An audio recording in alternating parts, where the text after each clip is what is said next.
Você já ouviu falar da cruz que fala? Não é metáfora, nem poesia. É um relato antigo, esquecido pela maioria e rejeitado por quem decidiu o que você pode ou não ler sobre Jesus. Um texto oculto por séculos, enterrado no deserto egípcio, que descreve algo que jamais foi lido no seu evangelho de domingo. Uma cruz que sai do túmulo ao lado do Cristo ressurreto e testemunha. Sim, a cruz como testemunha viva da ressurreição. E isso está no Evangelho de Pedro, o Evangelho que não entrou na sua Bíblia. Por que um texto tão poderoso foi apagado da história?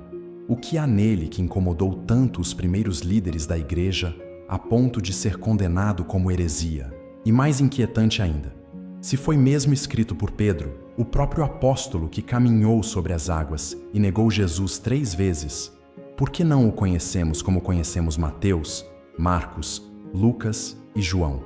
Há algo nesse relato que desafia a narrativa oficial e talvez até a imagem que você carrega de Cristo crucificado. Este vídeo não é sobre teorias conspiratórias baratas. É sobre mergulhar num texto real, histórico, cujos fragmentos foram encontrados em 1886 dentro de um túmulo cristão em Akhmin, no Egito. Um pergaminho com cheiro de antiguidade e palavras que desafiam séculos de tradição. Um evangelho que mostra uma crucificação cheia de elementos sobrenaturais, onde o céu se cala, os mortos despertam e a cruz ganha voz. Um relato que retira a culpa das mãos de Pilatos e a entrega inteiramente aos líderes judeus, alterando o peso político e espiritual do julgamento de Jesus. Mas isso não é apenas sobre historiografia. É sobre espiritualidade profunda, sobre o direito de conhecer outros olhares que testemunharam o mesmo mistério que molda sua fé hoje. Porque o que está nesse texto é mais do que uma divergência teológica. É uma ferida aberta entre o que se escolheu preservar e o que foi silenciado. E talvez, ao redescobrir esse evangelho esquecido, você encontre não só um outro Pedro, mas também um outro Cristo. Imagine escutar a paixão de Cristo narrada por alguém que a presenciou de perto, mas que carrega a vergonha de ter fugido. Imagine sentir o peso da cruz não como símbolo, mas como entidade. E imaginar que, por séculos, alguém achou melhor que você não soubesse disso. Quem lucra com esse silêncio? Quem decide o que é inspirado e o que deve ser enterrado com o tempo? Você está prestes a atravessar uma porta para um território pouco explorado da fé cristã, onde textos ocultos revelam não apenas versões diferentes da história, mas também verdades que desafiam o conforto das respostas prontas. E nesse caminho, talvez o silêncio de Pedro diga tanto quanto suas palavras. Mas antes de chegarmos à cruz que fala, você precisa saber como esse evangelho foi encontrado e por que, mesmo depois de séculos enterrado, ele ainda incomoda tanta gente. Se o que você está ouvindo agora já despertou algo dentro de você, uma dúvida, uma faísca de indignação ou até uma curiosidade que você nem sabia que carregava, então este vídeo é para você. E se em algum momento essa história tocar você, não deixe isso passar em silêncio. Curta o vídeo agora mesmo. Não é só por números, é porque cada curtida mostra para o algoritmo que esse conteúdo precisa ser entregue a mais pessoas que, assim como você, talvez estejam buscando respostas além do óbvio. E eu quero ouvir de você. Você já sentiu que há algo nas escrituras que não te contaram por completo? Já teve aquela sensação de que partes da fé foram entregues por pedaços? Como se houvesse algo a mais, mas sempre escondido nas entrelinhas? Comenta aqui embaixo. Esse espaço não é só meu, é nosso. Eu leio cada comentário e muitos dos próximos vídeos nascem justamente das perguntas e reflexões que vocês compartilham aqui. E se você é novo por aqui ou ainda não se inscreveu, essa é a hora. Esse canal é um refúgio para quem quer ir fundo. Aqui, a gente não teme perguntas difíceis, nem desvia dos temas esquecidos. A cada semana, mergulhamos juntos em revelações, textos ocultos, mistérios antigos e reflexões que podem transformar a forma como você vê a fé, a Bíblia e a si mesmo. Então, se inscreve agora, ativa o sino e vem caminhar com a gente nesse caminho de luz e sombra, porque o que vem a seguir vai muito além de um manuscrito antigo. É um convite para olhar, de novo, para a cruz e ouvir o que ela tem a dizer. Eles estavam ali, diante da cruz, mas o que viram não é o que você ouviu nos evangelhos que chegaram até nós. Imagine o cenário. Um silêncio tenso pairava sobre a terra, como se até a criação contivesse o fôlego. O céu escurecido, os rostos cobertos de sangue e poeira. Os soldados, romanos, olhando com uma mistura de desprezo e dúvida. Aqueles que seguiam o Nazareno, os poucos que não fugiram, permaneciam com os olhos fixos naquela figura cravada na madeira. Era o fim, pelo menos parecia. Mas, em um manuscrito que muitos nunca ouviram falar, o Evangelho de Pedro, a narrativa toma um rumo completamente diferente. E o mais desconcertante não é o que ele diz, mas o que ele ousa mostrar. Esse texto antigo, rejeitado pelas autoridades eclesiásticas nos primeiros séculos, traz detalhes que desafiam não apenas o que conhecemos sobre a crucificação, mas a própria forma como entendemos a relação entre o divino e o sofrimento. É como se abríssemos uma porta secreta dentro da paixão de Cristo, e do outro lado estivesse uma imagem mais sobrenatural, mais cósmica, mais perturbadora. No Evangelho de Pedro, Jesus não grita, Deus, meu, por que me abandonaste?", como registrado por Marcos e Mateus. Pelo contrário, ele permanece em silêncio, sereno, inabalável. A cruz é descrita não apenas como um instrumento de execução, mas como algo que se torna vivo, testemunha, até mesmo fala. Sim, segundo esse texto, a própria cruz ganha voz. Ela se levanta do chão, junto ao corpo de Jesus, e sai caminhando, seguida por vozes celestiais e pela manifestação visível da glória divina. Você consegue imaginar o impacto disso? A cruz, que para nós é símbolo de dor e sacrifício, se torna aqui um ser que se move, um agente da vitória. Não mais apenas uma árvore maldita, mas um instrumento consciente da redenção. E não para por aí. O Evangelho de Pedro também omite Judas Iscariotes. Não há traidor.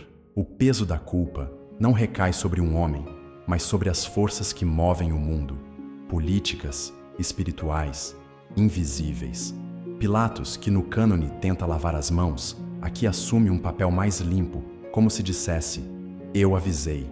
E quem leva a culpa?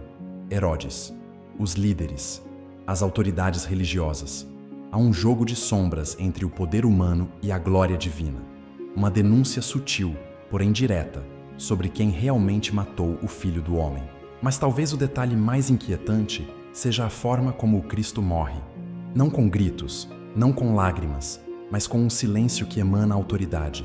No momento da morte, não é o corpo que clama, é a alma de Jesus que sai dele e fala diretamente, ao céu.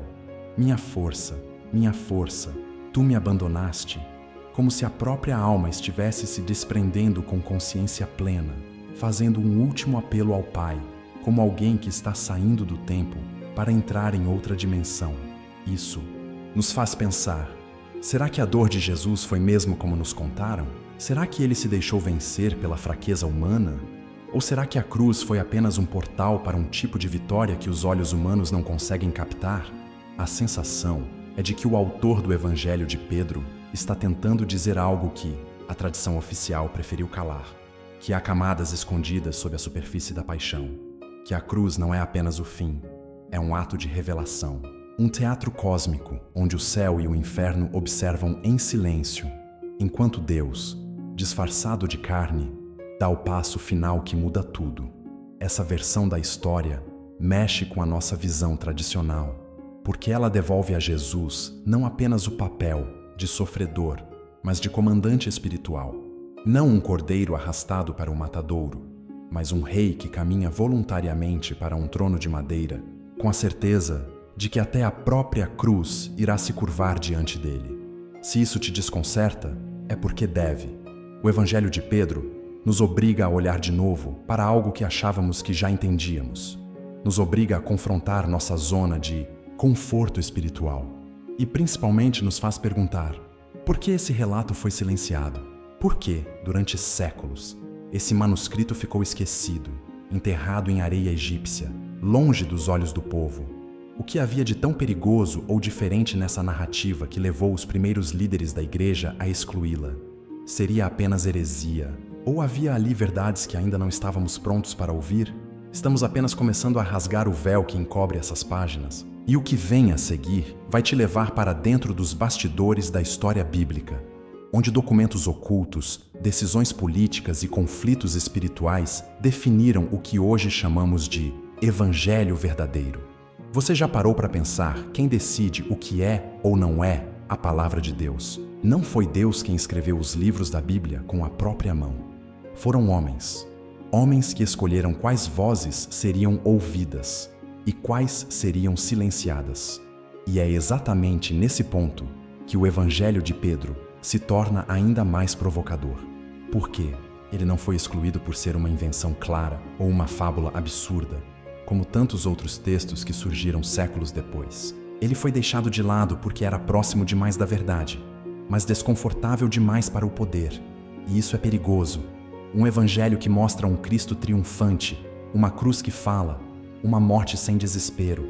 Isso confronta diretamente a imagem do Messias frágil e derrotado, necessária em certas teologias para alimentar a culpa e o controle. Os estudiosos acreditam que esse evangelho foi escrito por volta do século II, numa época em que a fé cristã ainda estava sendo moldada, disputada, perseguida. Havia diversas comunidades, cada uma com sua própria tradição, seu próprio jeito de narrar o mistério de Jesus. Em vez de uma igreja unificada, havia um caldeirão fervente de visões espirituais, experiências místicas e interpretações, algumas mais apocalípticas, outras mais simbólicas, outras profundamente ligadas a milagres e à batalha espiritual. O Evangelho de Pedro provavelmente nasceu nesse contexto. Ele carrega traços do que chamamos hoje de cristianismo primitivo independente, uma linhagem que não dependia dos centros religiosos de poder como Roma ou Alexandria, mas florescia em comunidades subterrâneas, nas casas, nas cavernas, nos desertos, onde o sussurro do Espírito era mais livre do que o som dos sinos do império. Agora pense comigo, por que um texto como esse, que exalta Cristo como vitorioso mesmo na morte, não seria incluído na Bíblia? A resposta talvez não esteja apenas na teologia, mas na política, porque uma narrativa que tira o peso da culpa humana e coloca o foco na glória divina, uma narrativa em que a cruz se levanta sozinha, em triunfo, não alimenta bem o discurso do medo, do pecado e da submissão institucional. Além disso, a linguagem usada nesse evangelho é carregada de símbolos fortes, quase cósmicos. A luz que brilha da tumba, os 3 homens gigantescos que saem do sepulcro, um deles com uma cabeça que alcança os céus e a cruz viva que fala com o céu. Isso não é apenas literatura, é teologia visionária. E para muitos padres dos primeiros séculos, era visão demais. Clemente de Alexandria chegou a dizer que certos textos precisavam ser lidos com discernimento espiritual, pois nem todos estavam prontos para receber revelações mais profundas. E talvez seja por isso que o Evangelho de Pedro foi considerado perigoso, não porque fosse falso, mas porque era profundo demais, místico demais, simbólico demais, livre demais. Essa liberdade é, aliás, um ponto-chave. Ele apresenta uma fé em que a relação entre o céu e a terra não depende da mediação clerical, de rituais fixos ou estruturas formais. A divindade emana do próprio Cristo, e sua glória não precisa de explicação, apenas de contemplação.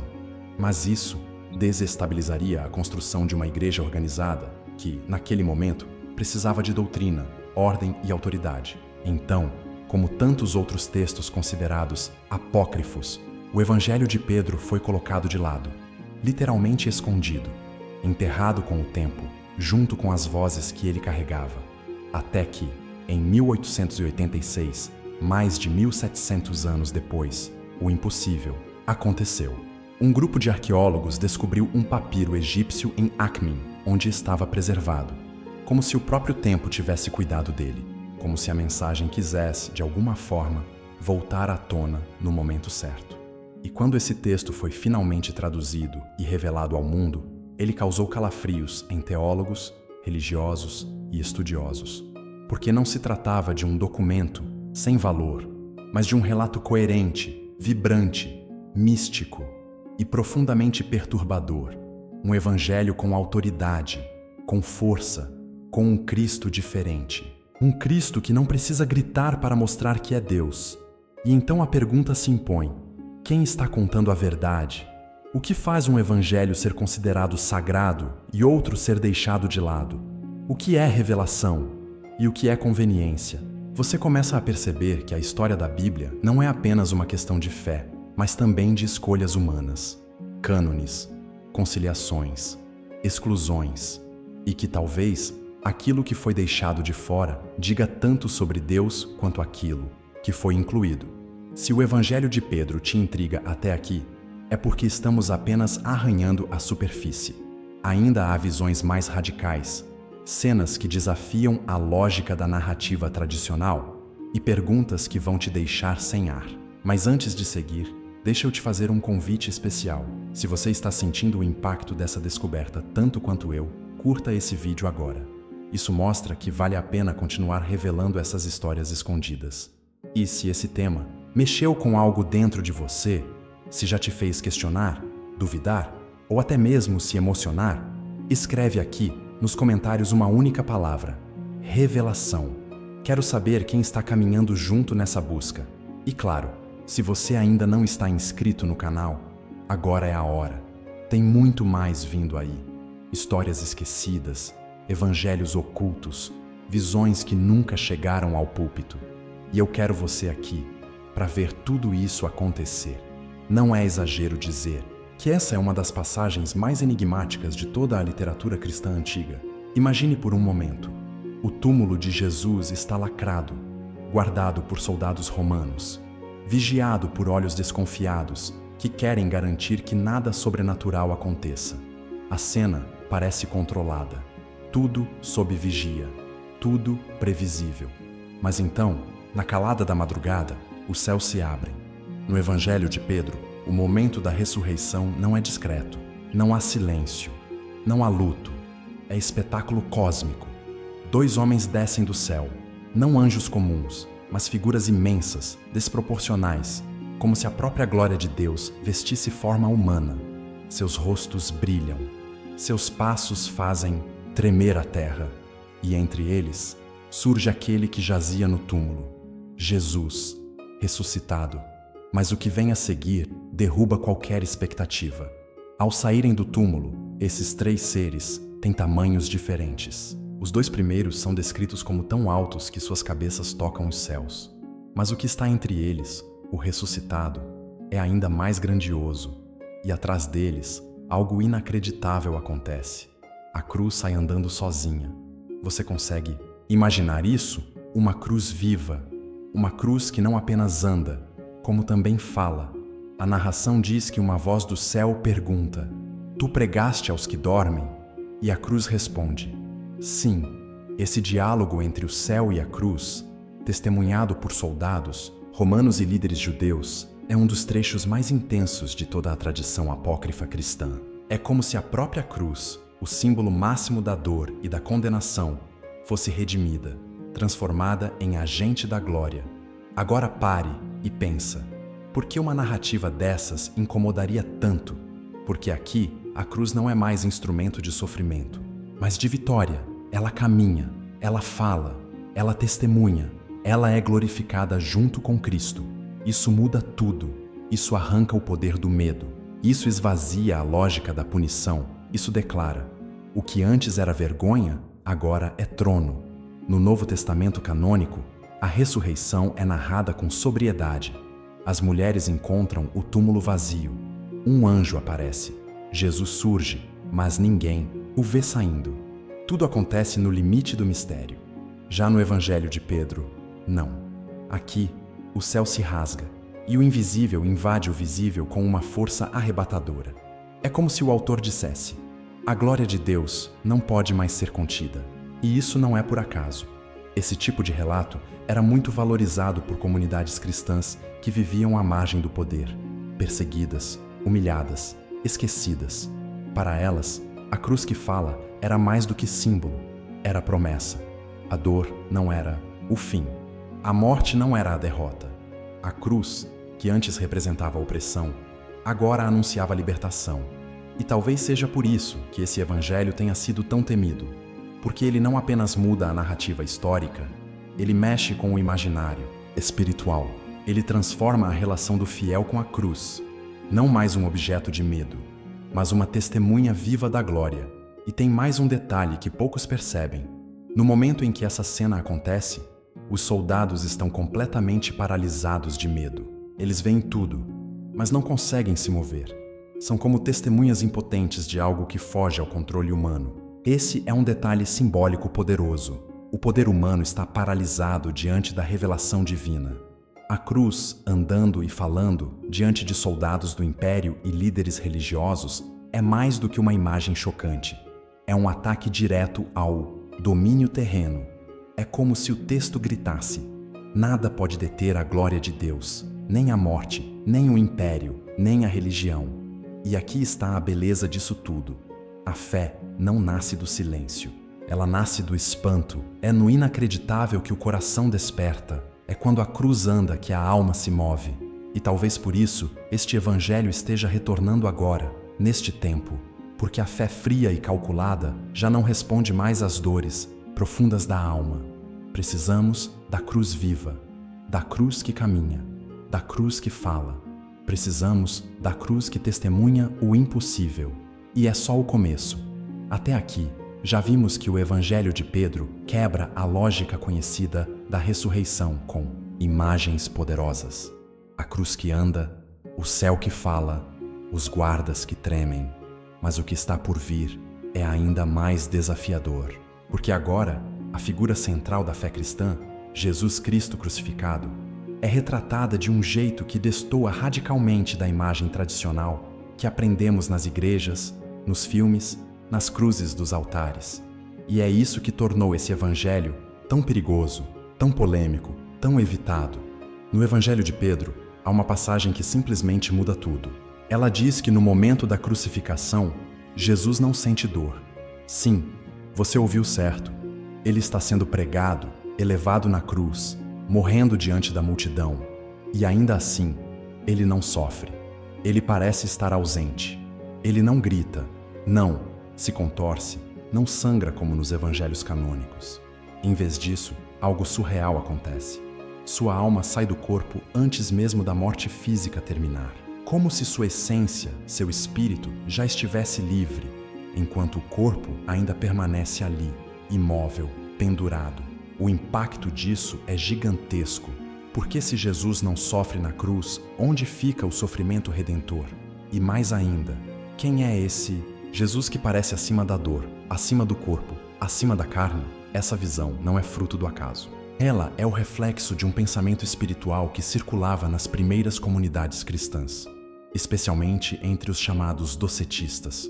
Para eles, Jesus era tão divino, tão elevado, que não poderia ter realmente sofrido como um homem comum. Seu corpo seria apenas aparência, um véu, uma manifestação visível da glória divina. A cruz, portanto, não seria um lugar de dor, mas de revelação. E aqui está o problema. Isso contraria frontalmente o que a tradição cristã ocidental defendeu por séculos. Para os evangelhos aceitos na Bíblia, Jesus sofre, ele sangra, ele geme, ele clama ao Pai. Ele encarna a dor humana até o fim. Isso é central para a teologia da redenção. O Deus que se faz carne e sente tudo o que sentimos, até o limite da morte. Mas no Evangelho de Pedro, essa humanidade é deslocada. Jesus parece um ser inacessível, imperturbável, quase fantasmagórico. E isso levanta questões profundas, não só sobre quem ele era, mas sobre o que significa ser salvo, ser redimido, ser amado por Deus. Talvez você esteja se perguntando, por que alguém criaria uma versão assim? A resposta está na tensão que sempre existiu entre fé e dor. Muitos cristãos do primeiro século estavam sendo perseguidos, torturados, mortos. Ver Jesus como alguém que superou a dor, que não foi vencido pela carne, era uma forma de consolo. Era uma declaração espiritual. A alma é maior que o corpo e Deus não se submete à violência do mundo. Ao mesmo tempo, essa visão afastava o Cristo da nossa humanidade, tornava-o sublime, sim, mas distante, intocável, impossível de imitar. Um Jesus que não sofre pode até ser adorado, mas dificilmente é compreendido, e é por isso que essa imagem foi sendo rejeitada. A igreja precisava de um Cristo que sofresse, que fosse um de nós, que caminhasse com os pés na poeira e morresse com o grito na garganta, porque a dor é uma linguagem universal, e um Deus que sofre conosco é um Deus que habita o nosso desespero, mas um Deus que parece flutuar acima da cruz, sereno, inatingível. Talvez seja um alívio para alguns e um escândalo para todos os outros. Esse é o ponto onde a fé encontra o paradoxo. Quem é Jesus para você? Um Deus que sangra? Ou um espírito que não sente dor? Um redentor crucificado? Ou um ser que transcende até a cruz? Essa tensão entre humanidade e divindade sempre esteve no coração do cristianismo, mas o Evangelho de Pedro puxa o pêndulo para o lado da glória absoluta, deixando de lado a carne, o suor, o sangue. Ele nos oferece um Cristo que vence antes mesmo de morrer. Isso pode parecer heresia para muitos, mas para outros é um alívio. É a certeza de que o sofrimento não é o caminho obrigatório da fé, que a vitória pode estar além da dor, não dentro dela. E talvez seja esse o verdadeiro motivo por que esse evangelho foi escondido, porque ele desafia o coração da nossa teologia. Ele nos obriga a encarar uma pergunta desconfortável. Será que construímos nossa fé mais na dor do que na ressurreição? Mas calma, ainda não acabou. No próximo bloco, vamos explorar quem escreveu esse evangelho e por que ele carrega o nome de Pedro, o apóstolo mais impulsivo e humano de todos.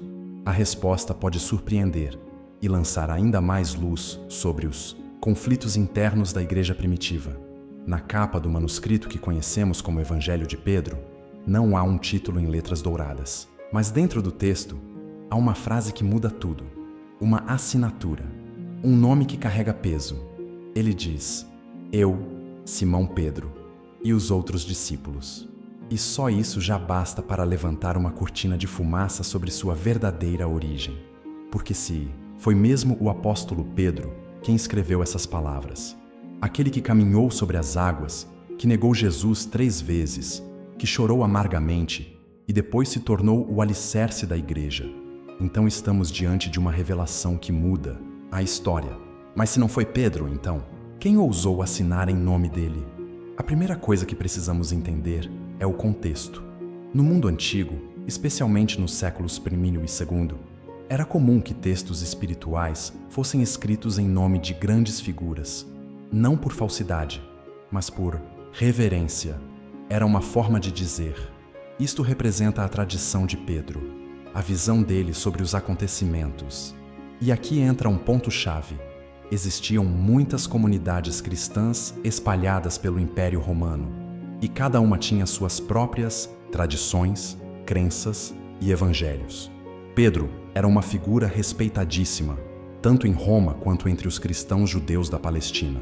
Invocar o nome dele era uma maneira poderosa de dar autoridade ao texto.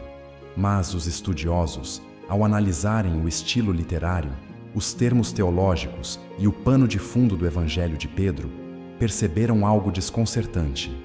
Ele provavelmente foi escrito por volta do ano 150 d.C. Isso é, décadas após a morte do verdadeiro Pedro. Portanto, não teria como ser ele o autor direto. O que nos leva a uma segunda camada de análise, ainda mais provocadora. Por que escolher justo Pedro para assinar esse evangelho? A resposta pode estar no simbolismo. Pedro era o mais humano dos apóstolos. Era aquele que se jogava no mar antes de pensar, que dormia no Getsêmani quando devia vigiar, que jurava lealdade e depois fugia. Mas também foi ele quem recebeu de Jesus as palavras: sobre ti construirei a minha igreja. Era falho e escolhido, medroso e corajoso, frágil e central. Em outras palavras, Pedro é o espelho de todo cristão real, com dúvidas, quedas e recomeços. Colocar o nome de Pedro nesse evangelho era dizer: essa visão aqui é humana, é intensa, é de alguém que viveu o drama da cruz por dentro. E talvez, só talvez, seja também uma crítica sutil à forma como os outros evangelhos trataram o sofrimento de Jesus. Sempre com uma distância, sempre com reverência, sempre com mistério. Já Pedro, o Pedro desse texto, narra a crucificação como alguém que estava ali, que viu, que sentiu, que duvidou e acreditou ao mesmo tempo. E aqui está mais um detalhe explosivo. O Evangelho de Pedro não mostra o momento exato da ressurreição, apenas os sinais do túmulo vazio e a manifestação gloriosa depois. Isso faz com que ele pareça ainda mais pessoal, mais íntimo, como se o narrador não estivesse tentando explicar teologicamente o que aconteceu, mas apenas relatar o inexplicável. E isso, convenhamos, é profundamente humano. Mas é claro, nem todos viram com bons olhos esse estilo mais ousado, emocional e simbólico. No final do século II, um bispo chamado Serapião de Antioquia encontrou cristãos em sua diocese usando esse evangelho em cultos. Inicialmente, ele aprovou, mas, depois, ao ler o conteúdo, escreveu um parecer afirmando que havia heresia no texto e que ele não poderia ter vindo dos verdadeiros apóstolos. Ou seja, mesmo naquela época, a origem do Evangelho de Pedro já era um campo de batalha, entre quem via ali uma verdade esquecida e quem via um perigo para a ortodoxia. A verdade é que não temos como saber, com 100% de certeza, quem escreveu esse texto. Mas talvez essa incerteza seja parte do seu poder, porque ela nos obriga a perguntar: quem tem o direito de contar a história de Jesus? Apenas os que foram canonizados? Apenas os que venceram os concílios? Apenas os que seguiram a teologia dominante? Ou também os que foram apagados, silenciados, rejeitados, mas ainda assim ousaram escrever? Talvez o Evangelho de Pedro seja menos sobre quem o escreveu e mais sobre quem teve coragem de lê-lo. E se você chegou até aqui, é porque também tem essa coragem. Mas isso não é tudo.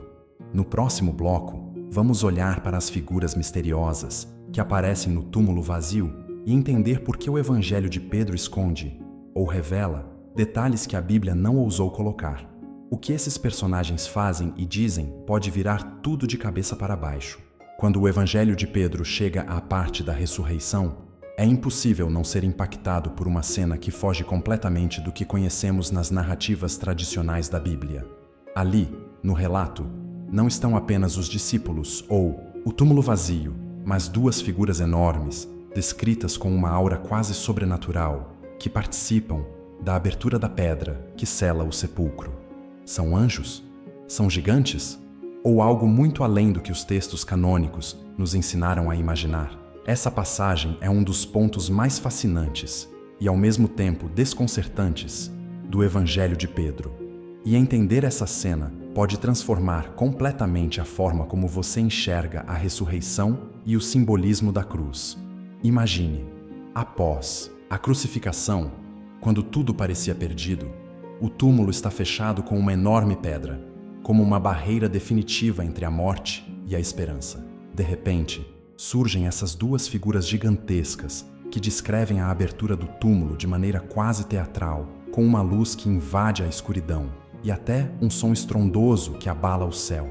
Essa imagem tem uma força visual e simbólica que vai muito além do que simplesmente narrar um túmulo vazio.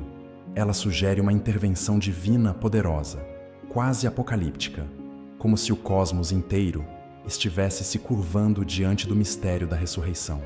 Essas figuras são descritas com detalhes impressionantes. Não são simples anjos como vemos em outras passagens da Bíblia, mas seres com uma estatura e presença que inspiram temor e admiração. Há quem interprete essa descrição como uma conexão direta com antigos mitos e simbolismos judaicos, onde a luta entre o bem e o mal se expressa através de seres sobrenaturais gigantes, quase titânicos. Se pararmos para pensar, isso nos leva a uma reflexão profunda sobre como o cristianismo primitivo absorveu e reinterpretou imagens e símbolos do seu contexto cultural, criando narrativas que falassem diretamente ao coração e à imaginação das pessoas daquela época. Mas essa não é uma simples questão de simbologia. A cena dessas figuras no túmulo levanta perguntas que tocam a essência da fé e da teologia. Quem realmente esteve presente naquele momento sagrado?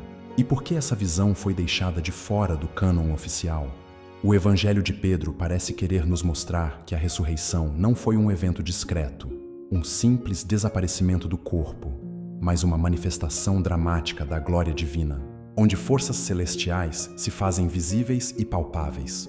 Isso contrasta muito com os evangelhos canônicos, que focam mais no aspecto humano e na surpresa dos discípulos ao encontrar o túmulo vazio, sem detalhar tanto a dimensão cósmica desse acontecimento. O Evangelho de Pedro, ao descrever esses seres gigantes, convida a uma experiência espiritual mais intensa, quase mística, onde a ressurreição aparece como um portal aberto entre o céu e a terra, uma passagem onde o invisível torna-se visível e o sobrenatural invade o mundo natural.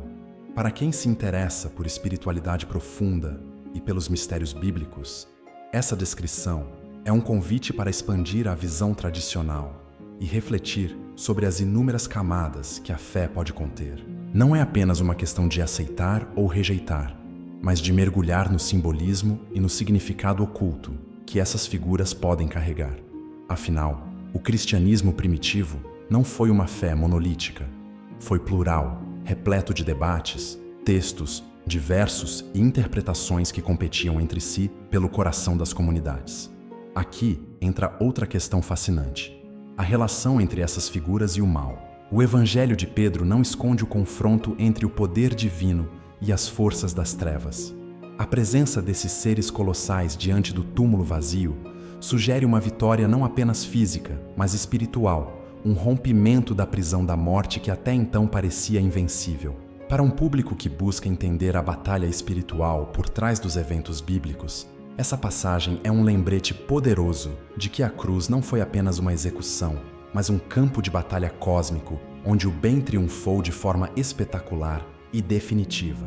Se você está começando a sentir a profundidade e o impacto dessas imagens, está no caminho certo.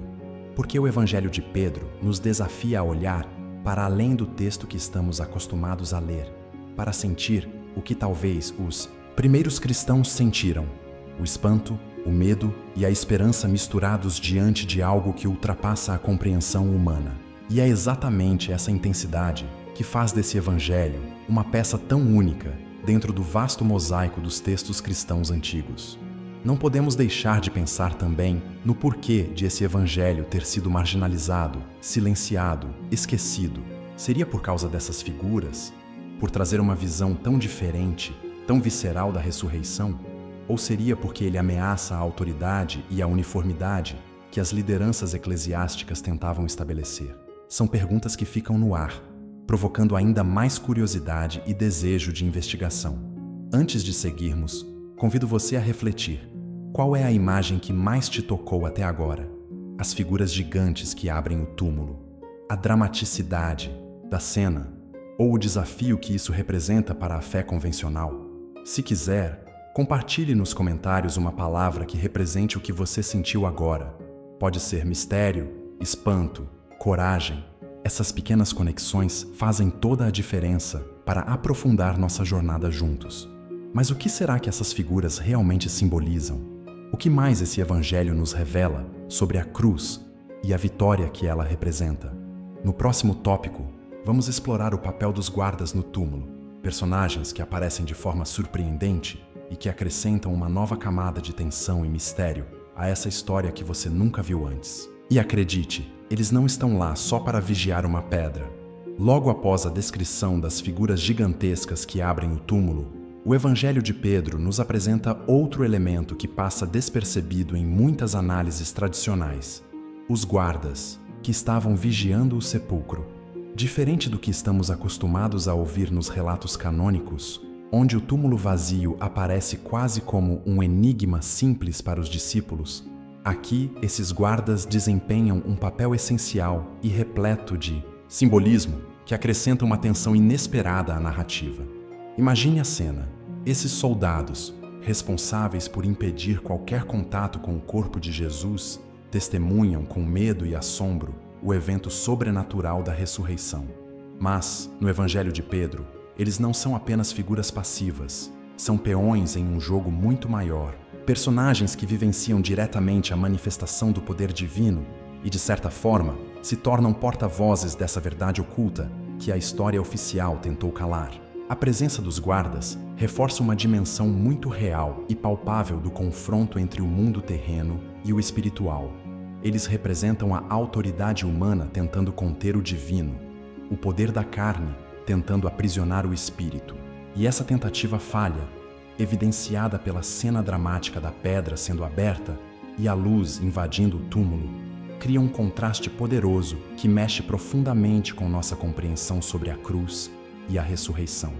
Não é uma vitória silenciosa ou discreta, mas um evento carregado de conflito, medo e revelação.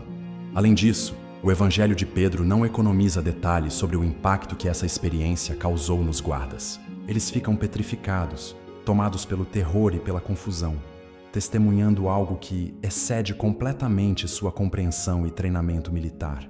A descrição do medo deles é tão vívida que nos aproxima desse momento como se estivéssemos ao lado deles, sentindo aquele arrepio, aquele choque diante do impossível. Essa humanização dos guardas traz à tona uma questão profunda. O que acontece com aqueles que se veem diante do mistério e da verdade, mas não têm as respostas prontas? Como reagimos quando o sagrado rompe as barreiras do cotidiano? E se essa história fosse mais do que um simples relato? E se ela revelasse uma dinâmica espiritual que atravessa séculos, onde aqueles que tentam impedir a manifestação divina acabam, eles mesmos, sendo testemunhas involuntárias da glória de Deus? Essa perspectiva pode mudar a maneira como entendemos o papel do mal e do medo na trajetória da fé cristã, mostrando que mesmo os que aparentam ser adversários têm um papel importante nesse drama cósmico. Esse contraste entre o poder humano e o poder divino, personificado nos guardas e nas figuras sobrenaturais, é um convite para que você, que acompanha essa jornada, reflita sobre suas próprias batalhas espirituais. Quantas vezes nos vemos como guardas, tentando conter algo que não compreendemos, resistindo ao chamado da transformação? Quantas vezes o medo paralisa, quando, na verdade, ele poderia ser o portal para uma fé mais profunda e vivida? Se até aqui, o Evangelho de Pedro já te surpreendeu com suas imagens poderosas e pouco convencionais, prepare-se para o próximo passo, porque essa narrativa não para de revelar camadas.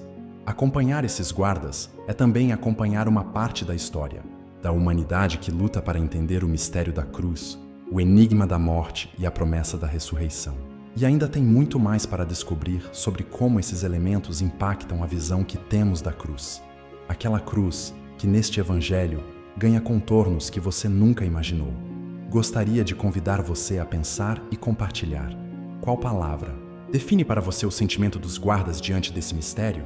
Medo, confusão, revelação? Deixe seu comentário, porque essa troca faz toda a diferença para entender a profundidade desses relatos. O Evangelho de Pedro não se limita a descrever os acontecimentos físicos ao redor da crucificação e ressurreição. Ele mergulha em uma dimensão muito mais profunda e espiritual, revelando uma comunicação direta entre o céu e a terra que quase desapareceu das narrativas tradicionais. Aqui, não estamos apenas diante do silêncio da morte, mas sim diante de um diálogo cósmico, onde a cruz se torna o epicentro de uma manifestação divina que transcende a compreensão humana comum. Você já parou para pensar naquilo que aconteceu, além do que os olhos humanos puderam ver? O Evangelho de Pedro enfatiza essa ligação entre o céu e o momento crucial da ressurreição, descrevendo, de maneira quase poética, um céu que se abre, vozes que se elevam e poderes celestiais que agem diretamente. Essa representação não é apenas simbólica, ela indica uma realidade espiritual tão intensa que nos convida a imaginar o quanto o momento da cruz foi, de fato, o ponto de contato entre o mundo terreno e o divino, uma ruptura na ordem natural das coisas. Essa voz do céu, nesse evangelho perdido, não é uma mera manifestação distante. É um chamado à transformação, um anúncio que reverbera nos corações de quem está disposto a ouvir. Diferente dos relatos canônicos que focam nas ações dos discípulos e na solidão da cruz, aqui há uma presença ativa, um diálogo, em que a cruz se torna não só um símbolo de sofrimento, mas a porta para uma revolução espiritual que abalaria o próprio tecido da realidade. Ao nos aprofundarmos nesse aspecto, percebemos que o Evangelho de Pedro está nos convidando a enxergar a cruz sob uma nova luz. não apenas como o lugar do sacrifício, mas como o local onde o céu intervém de forma direta e dramática para mudar a história da humanidade. Isso provoca uma reflexão poderosa. Será que estamos limitando nossa fé apenas ao que é visível, ao que está registrado nos textos oficiais, quando, na verdade, há um universo inteiro de revelações ocultas esperando para ser descoberto? Esse, chamado para olhar além do óbvio, nos desafia a reavaliar nossa própria espiritualidade. Se o céu falou naquela hora decisiva, qual é a mensagem que ainda ecoa para nós hoje? Será que conseguimos ouvir essas vozes em meio ao ruído do mundo moderno? Ou preferimos fechar os ouvidos para um mistério que nos chama à conversão profunda? E mais do que isso, o Evangelho de Pedro sugere que esse contato celestial é uma garantia de que a cruz não foi o fim, mas o começo de algo maior. Uma promessa viva de que a morte não tem a última palavra, porque o céu está presente, ativo e poderoso, agindo em segredo para cumprir o plano divino. À medida que essa história se desenrola, é impossível não sentir um misto de admiração e inquietação. Admiração pela grandeza do mistério que se revelou de forma tão surpreendente e inquietação pela forma como tantas dessas verdades ficaram ocultas ou foram esquecidas. É como se tivéssemos diante de nós um convite urgente para despertar, para sair da cegueira espiritual e reconhecer a profundidade do que aconteceu naquela cruz, algo que o Evangelho de Pedro ousa revelar de maneira inédita. Convido você a refletir agora. Qual voz você acredita que está faltando ouvir em sua caminhada de fé? Deixe no comentário uma palavra que represente essa voz, essa chamada que você sente no seu coração. Quando mergulhamos no Evangelho de Pedro, nos deparamos com um detalhe que provoca uma verdadeira reviravolta na narrativa tradicional da crucificação e ressurreição. A descrição detalhada daquilo que aconteceu na sepultura e o papel surpreendente das testemunhas invisíveis que permeiam esse momento sagrado. Diferente dos evangelhos canônicos, que focam nos relatos humanos e tangíveis, aqui somos levados a um cenário onde o invisível, anjos, vozes, luzes, ganha uma dimensão quase palpável, abrindo uma nova janela para entendermos a profundidade do mistério da cruz. Esse foco no que está além do que se pode ver a olho nu, é um convite para ampliar nossa percepção espiritual e questionar o que realmente sabemos sobre a ressurreição. Imagine a cena. Não é apenas o corpo que está no túmulo, mas forças poderosas que atuam nos bastidores. Uma presença celestial que desafia o silêncio da morte e transforma o que parecia definitivo em um portal de vida. O Evangelho de Pedro não poupa detalhes. Ele nos descreve a abertura do sepulcro de forma dramática, acompanhada de acontecimentos sobrenaturais que fazem com que a cruz e a ressurreição sejam muito mais que um evento histórico. Tornam-se um acontecimento cósmico, onde o céu e a terra se encontram em uma dança espiritual de proporções inimagináveis. Essa visão nos empurra para uma reflexão profunda. Por que esses relatos não foram incluídos nos evangelhos oficiais? E o que isso significa para a nossa fé? Há uma sensação de que algo valioso foi deixado de fora, como se essa parte da história carregasse uma energia e uma verdade capazes de transformar não só a compreensão histórica, mas também a vivência espiritual de quem se aproxima dela com o coração aberto. O Evangelho de Pedro, assim, nos desafia a sair da zona de conforto e a explorar essas narrativas esquecidas que oferecem uma visão diferente da cruz. Não mais um símbolo de derrota, mas a chave para um novo tipo de vitória, marcada pela intervenção direta do divino. O poder desse texto está em sua capacidade de conectar o humano com o celestial, revelando que a ressurreição não foi apenas um evento físico, mas uma manifestação espiritual profunda. Ele coloca luz sobre o papel dos anjos, que são descritos como os agentes dessa mudança cósmica, os guardiões do túmulo, que participam ativamente da ressurreição, levantando a pedra e anunciando a vitória sobre a morte. Essa presença angelical é mais que um detalhe poético. É uma indicação da ação concreta do céu na história da salvação, um lembrete de que a cruz não está isolada, mas inserida em um plano divino maior. Ao longo dessa parte da narrativa, é impossível não sentir um chamado pessoal. Se houve esse contato tão intenso entre o céu e a terra naquele momento, como não sentir essa presença também em nossas vidas? A cruz para além do sofrimento, torna-se um portal para um encontro vivo com o divino, um convite a perceber que o sobrenatural está mais próximo do que imaginamos, que a ressurreição é um mistério contínuo, pulsante, que transcende o tempo e o espaço. O Evangelho de Pedro, ao detalhar essas experiências sobrenaturais, não apenas nos conta uma história antiga, mas nos desafia a abrir os olhos para o que está oculto, para o mistério que permanece ativo e presente em nossa fé. Esse texto nos faz enxergar que o sagrado não é algo distante ou abstrato, mas uma realidade que pode transformar profundamente a nossa maneira de viver e entender a espiritualidade cristã. Agora, reflita: que presença celestial você acredita que atua em sua própria jornada de fé? Qual palavra você usaria para descrever essa sensação de encontro com o divino? Deixe essa palavra no comentário, para juntos ampliarmos essa busca pelo mistério vivo da cruz. Chegamos a uma das partes mais intrigantes e menos exploradas do Evangelho de Pedro, a descrição do momento da ressurreição de Jesus, com todos os seus elementos simbólicos e misteriosos que chocam quem está acostumado apenas com as versões canônicas. Aqui, o relato se torna quase cinematográfico. As cenas ganham cores, sons e movimentos que parecem ultrapassar a simples narração histórica, para mergulhar no terreno do sobrenatural e do sagrado, em sua expressão mais pura. É como se estivéssemos assistindo a um ritual secreto, revelado para poucos, onde o poder da cruz se manifesta em sua totalidade. Uma das imagens mais poderosas desse evangelho apócrifo é o movimento da própria cruz, que não é mais um objeto imóvel, mas quase um personagem vivo, subindo dos céus como um símbolo de vitória definitiva. Imagine só, a cruz que carregou o sofrimento agora se eleva, glorificada, mostrando que o que parecia ser o fim, na verdade, é o começo de algo absolutamente novo. Esse detalhe é mais do que um mero símbolo. É um chamado para que olhemos a cruz com outros olhos, percebendo nela o sinal máximo do triunfo sobre a morte e do triunfo espiritual.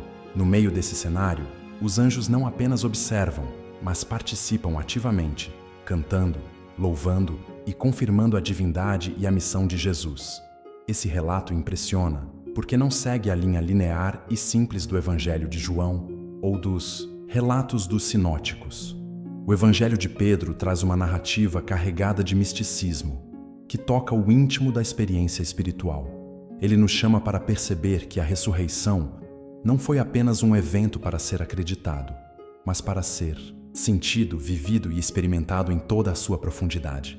É uma experiência que transforma o olhar do discípulo e do fiel, mostrando que o sobrenatural pode se manifestar a qualquer momento, rompendo a barreira entre o céu e a terra.